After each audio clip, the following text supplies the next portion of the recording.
Hi! Hello there, everyone. I can't believe you came back for a second episode, but here you are, and here I am. So, are you enjoying this apocalypse? I don't know where you all live, but where we live, it's been like the most beautiful weather we've had in years. It's been a really, really beautiful apocalypse. Anyway, I hope you're all bored by doing the scale of C and going up and down and going up and down, and how boring is that? But maybe your fingers got a little bit stronger, maybe you got a little bit more used to the crossover as you went, and maybe you got completely bored with it. If that is the case, then try using two hands. But with the left hand, we'll be really simple with it. Because most of us are right-handers, and we could just ignore left-handers all we want. They're the real minority of the world, aren't they? Anyway, what do I mean by playing two hands? I mean, play a chord with your left hand. Play the C chord. We're playing in the C scale. So play a C chord with your left hand and do those exercises with your right hand. Now you'll be playing with both hands and doing two different things. But we'll keep it real simple. So only hit the chord in the left hand when you want to. If you feel like it's getting easier, you can start doing it every fourth beat. You could alternate it, even maybe find a different rhythm. But let's just see what I'm talking about.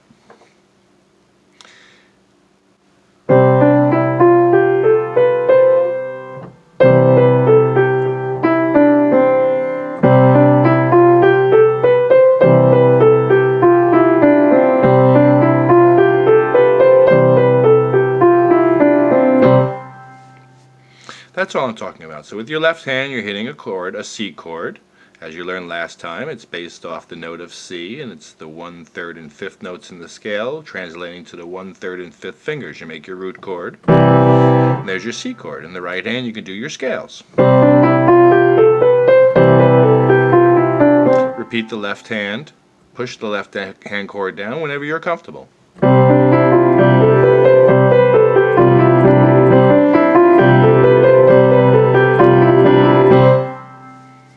Have fun with it if you want.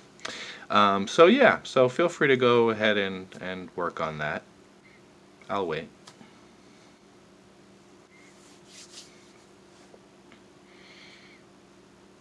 Oh, I don't have to wait. I told them to wait. Oh, but got it. I got it. Let me see the next thing I was going to work on today. There's two hands with boring scales. You want to do two hands with Twinkle Twinkle Little Star, make a real song. Let's do that.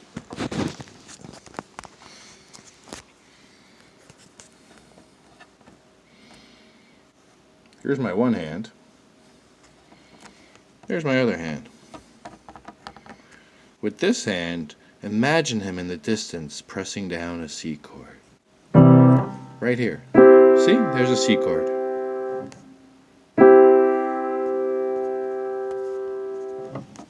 But I'll be pressing it down over here where you can't see it.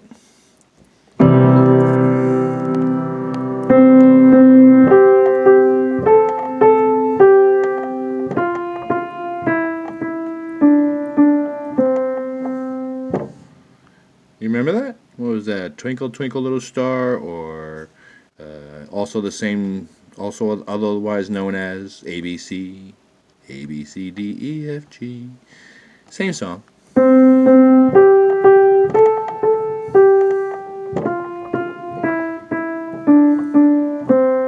Remember that scale of C? You put your fingers in the 1, 2, 3, 4, 5 position, one on each note. And here's the sixth one up here, the A. C, D, E, F, G, A. So here's the melody for Twinkle Twinkle Little Star.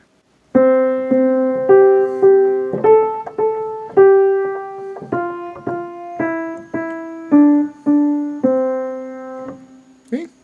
Again, last time, thumb twice, pinky twice, stretch the pinky twice, back to the pinky normal position, and then do two Z's all the way down.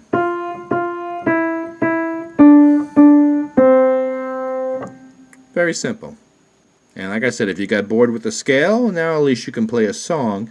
And with your left hand, I'm back, hit a chord at any time that you want. The more rhythmic you get with it, the more comfortable you get with it, great. This, again, just comes under the category of working on your scales and starting to play two hands at the same time, all with the goal of getting your muscle memory good and your individual finger muscles working well. Da da da da da. So, remember the key of C. Remember the root chord of C? That shape. It's a triad. 3 notes at once, a chord. Remember that shape because it works for the 1 chord, the 4 chord, and the 5 chord. We learned that last time. We also learned that all of them kind of work in a way. If you go all the way up from C to shining C, they all work.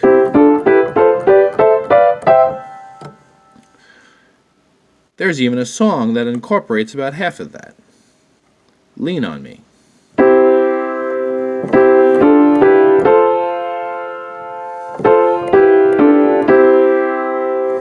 Pretty cool, huh?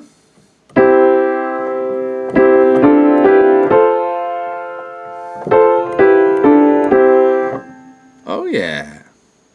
Fall when we are wild. Pretty cool. Just from knowing that one shape. And you just go 4 in a row. C, D, E, F. Technically this is a D minor and E minor, but don't worry about that. Just look at the shape. The shape is the same. Hit the C, hit the 1. 1, 1, 2, 3, 4. Right there I was just naming the chords in a row in that scale. 1, 1, the root chord, 1, C in the key of C. 1, 1, 2, 3, 4. 4, 3, 2, 1. If I was going to show you the rest of that little sequence, I'd have to show you some inversions, but that's coming later. Dun, dun, dun. So there's some songs for you to actually work on. That was my plan. I should have done that at the end of the last episode, but I didn't. I did it now. I did it at the start of this one. So I gave you homework to start this one, and you should have paused it and gone and come back. And now I've given you songs to work on if you got bored with that homework. There you go. So what am I going to do next? I'm actually going to teach you a little something now. It is, remember the key of C again? All the white keys, pretty simple. Well, why? What is that formula that makes it all, and why do you need to know that formula? Well, it's good to know that formula so this way you can find out yourself what any key is. C is easy, all the white keys. But what is that formula? Here it is. Get this in your heads or write it down. The formula is 1, 1, half, 1, 1, half. What does that mean? 1, 1, half, 1, 1, 1, half. What does that mean? Well, I'm talking in terms of steps. Remember last time I told you the one thing I wanted you to remember is the definition of a half step, the space between any 2 notes. So that's a half step right there. Going up in half steps. Well, the formula is 1, you start on C, you start on the note you're starting on, and here's the formula. 1 full step, 1 full step, half a step, 1 full step, 1 full step, 1 full step, half a step. That's the formula that makes the key starting on any note on the keyboard. And of course we all know that all the notes are contained right here, between here and here. C and B. All these notes. So every single one of those you can start with one of them and use this formula and find the key. C, it just works out that in C it's all of the white keys, and that makes it simplest visually. But if we use D, look, 1, 1, half, 1, 1, 1, half. Now the black keys start to come into play when you go to any other key other than the key of C or A minor, but we're not talking about minors, so I'll just shut up about that. So there you have it. There's the formula. 1, 1, half, 1, 1, 1, half. So if you're like, hey, Jess, I want to do something different, I want to work on another key, well, go to that note and you can find that key by using that formula. 1, 1, half, 1, 1, 1, half. all over the place. The next thing I was going to show you was this.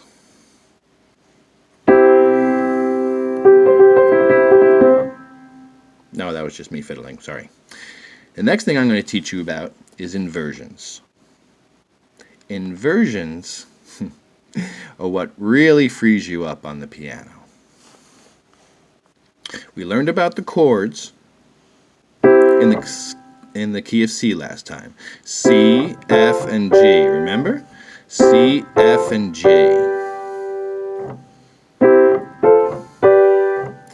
Well, how many C chords do you think there are on the piano? Well, certainly you already know that there's a lot of octaves going that way and going that way. And you've already counted 8 C's total on the piano, so you must say, hey, there must be 8 C chords, right? Wrong. Sorry, I led you on that time. No, there are many, many, many C chords. What is a C chord? We already know that's what it is. That's the shape, and we started off of the C chord. But what are those notes? Well, let's figure it out. C, D, E, F, G. C, E, and G. So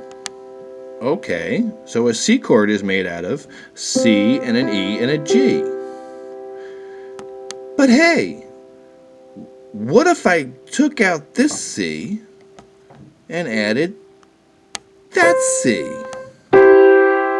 Is that still a C chord? Yes, it is, and it is the first inversion. Every chord, every root chord, here's the root C chord. 1, 2, 3, 4, 5.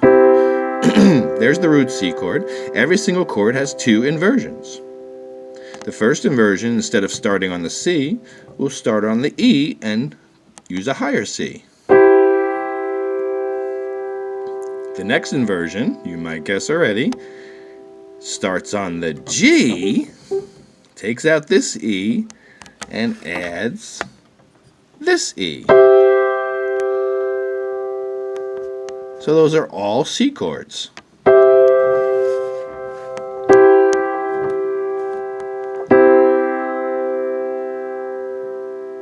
Look how much that frees you up. If you learn all the inversions, you can go all the way down the piano just hitting the same C chord, but with different inversions.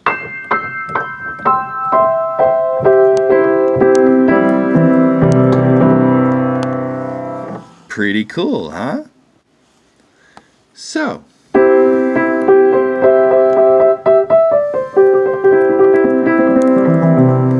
oh, sorry, I digress. I do that a lot. More with my fingers than my mouth, believe it or not. I'm going to go back to something, the last thing I'm going to teach you today. We're going to get a lot more into inversions, but I just wanted to introduce them to you. And it happens with every single chord. If you can figure out the root chord of any single chord, then know that they're going to have 2 inversions. The root chord starting with the root note, or the chord starting with the third, or a chord starting with the 5th. That'll apply to every one of them. Here's in the key of D, I'll just show you. There's a D chord. Here's a D scale. Here's a D chord. Root D chord starting on the D, but here's my inversions. Funky new shapes, funky different shapes, and you're just working on this one right now, unless you're bored with it. But there you go. The rule applies everywhere. Every inversion has 2 inversions starting on, which makes for a total of 3, the root and the 2 inversions. So there's 3 forms of every chord starting on the 3 different notes that are in the chord. So let's go back to the key of C we were working on. You know the scale. You know the root chord. You know the 4 and the 5. The root, the 1, the 4, and the 5. Well, I'm going to throw another one in there. It's the 6th. So, 1, 4, 5, and the 6th. Now, if you combine these 4 chords, or if you want to go simple, go 2 or 3, with all the inversions that you can come up with, you start to see all the possibilities of flavors that you can get out there while still essentially playing the same wall of sound. I hope that made sense. It certainly did to me when I woke up this morning. So, with this new chord in there, it's the sixth, but I'm going to say it's in the key of C, and it's that same shape, so that's why I'm introducing it. It's nothing new. So far we've had the C, we've had the F, and we've had the G. And that's the 1, 4, 5. So the 6 must be that one, right? Yep, it is. So there's the 5. I mean the 6, sorry. There's the 6th chord. It sounds sad, doesn't it? Like, look at this, look at this. I'm playing the C, the G, F,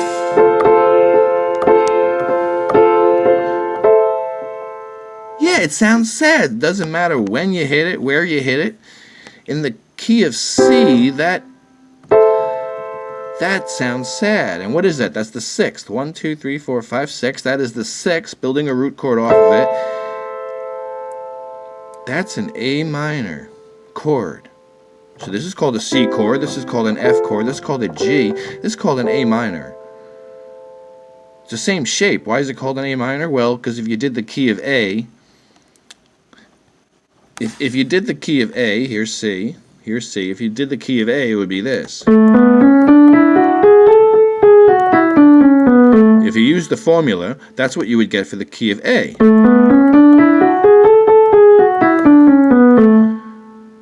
So the A root chord, that's the A root chord, so that's why when we hit it like this, it's not called an A, it's called an A minor. And you could tell because when you're playing in the key of C,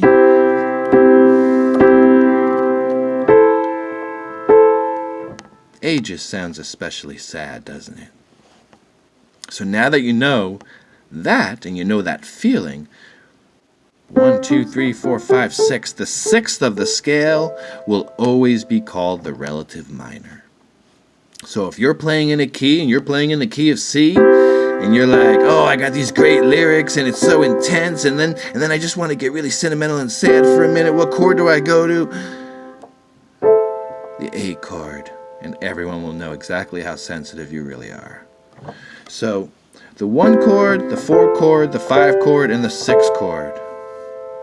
Oh my God, forget about all the inversions. Now we're talking about already about 200 different possibilities that we could be doing if we combine all the inversions just with those 3 or 4 chords. So here's the C. What if I go lower? I'm going to move this camera a little bit this way now. I know I've been doing it a lot. So I'm going to come all the way down here. Here's my F. Here's the 3 black. Here's my F. Here's my C. So I'm going to come at this a different way with the same chords. So here's my root C, right? Yep, there's my root C. And here's an F down here. Right, that's the 4, remember? The 1, 2, 3, 4. That's the 4, the F. Here's the G right next to it, and there the A. The 4, 5, 6 obviously are all right next to each other. So instead of going higher after the C, I'm going to hit them lower. And I'm going to show you every 50 song in the history of mankind, which would be contained within 1 decade.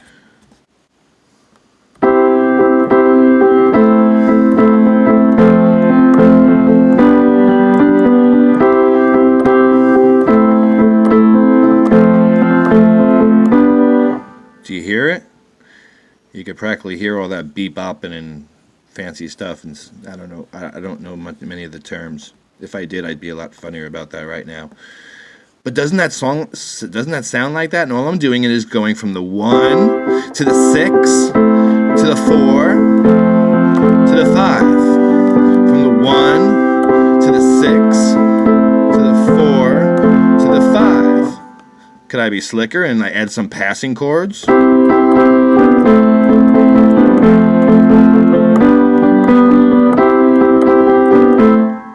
Not much, but a little bit I can.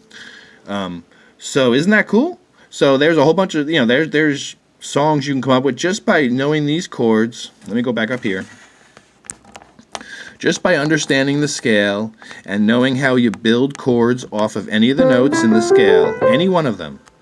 And you're even allowed to go outside the scale every once in a while, but probably hold off a little bit for that. But if you hit something by accident and it sounds interesting to you, I suggest, doing it a couple more times to make people think you did it intentionally. And at worst, you'll be credited with being a jazz musician. So that's about all I have for you today. I gave you some things to work on. I gave you some songs to work on with the tools you have now. And then I taught you some things. And so you can just stew on that for a minute. And hold on, let me get my camera back up here in the right way. There we go. I'm just going to leave you. Thank you for spending the time with me. If you have any questions, feel free to ask. And eventually, when I get to the point where I think people can play on their own, then I'll be doing songs and working on songs and doing things like that. And I'll be saying the word an awful lot.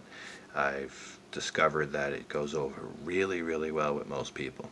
Anyway, I'm going to leave you with today's apocalypse survival tip, quarantine tip of the day. And that is, if you are hunkering down with others, be sure to always keep matches in the bathroom. Peace. Love.